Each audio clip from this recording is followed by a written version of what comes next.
siya, last layer na lang, o yung ito kasi yung nasa baba kanina, di ba? Ito yung top layer natin, yung pinakamaiksi. Tapos ito yung pinakamahaba, yan yung nasa baba o bottom layer.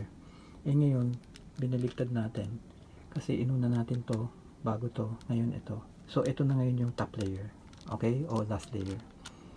So uunahin natin yung mga edge pieces nya. Ito, so tignan natin, ito okay, ito hindi, ito hindi, ito hindi, okay.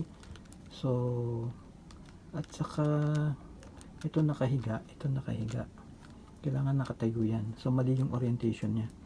So ayusin muna natin yung orientation nya kasi dapat nakatayo, hindi nakahiga. So para tumayo yan, itong dalawa, ang gagawin nating algorithm ay, so ito bababa, tatayo siya, ito mapupunta dito, tatayo rin, ito lilipat lang doon, okay. So paatras, F R U R prime U prime F prime, okay, nakatayo na lahat. Tapos tingnan natin,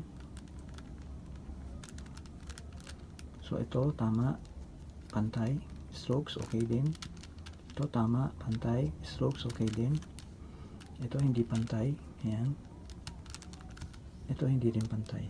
Ibig sabihin ito para dito, ayan siya. Tapos ito naman para dito, so nagkapalit sila, ayan. So para maipagpalit itong dalawa, ipagpapalit natin dito sa kaliwa, baba, okay. Tapos gawin lang natin itong algorithm, R U R prime U R U2 R prime, tapos ikot lang natin, pantay na, pantay na, pantay na, at pantay na, okay. So ngayon gagawin natin yung corner pieces nya. So ito okay na, ito okay na, itong dalawa okay, kailangan magkapalit or kailangan lang itayo. Oo, so itatayo na lang natin, okay. So R prime D prime R D, R prime D prime R D, okay na.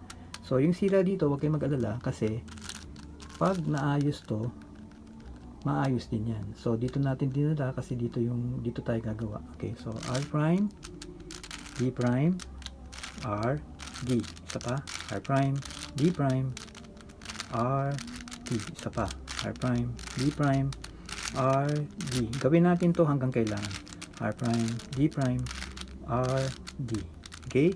Tapos ikot na lang natin, okay. Ngayon yung center pieces nya, mali yung orientation, okay. Yung gilid, walang problema, walang problema, walang problema, walang problema. Ilalim, wala rin problema. So, okay, so itong ibabaw lang ang may problema. So gawin na natin, okay. So ganito ang hawak, tapos L prime o small L prime, ito yun, tapos U, tapos small r, tapos U prime, tapos small L, ito lang yun U, tapos small r prime, U prime, okay. So ngayon ito naman ilalagay natin dyan kasi pag ganun nga, tapos ito naman pag ganun, so ito lalagay natin dyan, okay. Isa uli, ganun uli, small L prime, U, small r,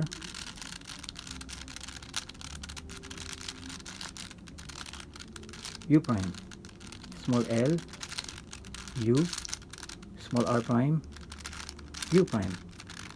Ito lalagay natin dito, so ikot lang, U prime. Ito lalagay natin dito, ikot lang, F prime. Tapos gawin natin ulit yung algorithm, small L prime, U, small r, U prime, small L, U, small r prime, U prime. Tapos, F, U, F, tapos U prime. Okay? So, itong kabila, naayos na. Ito, hindi pa. Dadali natin dito kasi dito natin gagawin. So, ikot lang natin.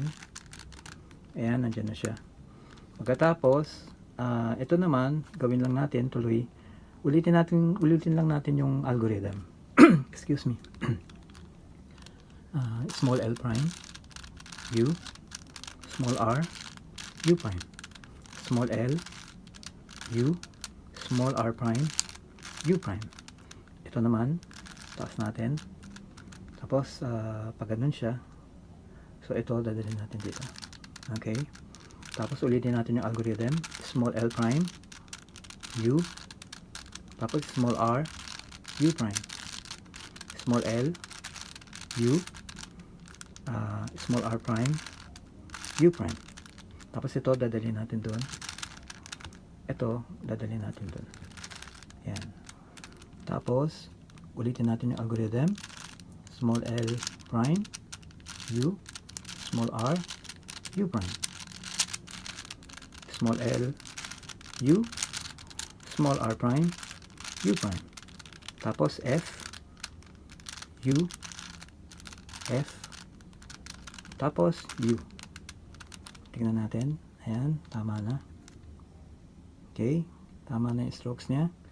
Tapos sa gilid, tama rin. Okay, check natin lahat. Tama rin. Tama rin to. Okay, tama siya lahat. Tapos sa ilalim, tama rin. Pare-pareho yung strokes niya. Okay? So, nabuo na natin ang 4x4x4 na mirror cube.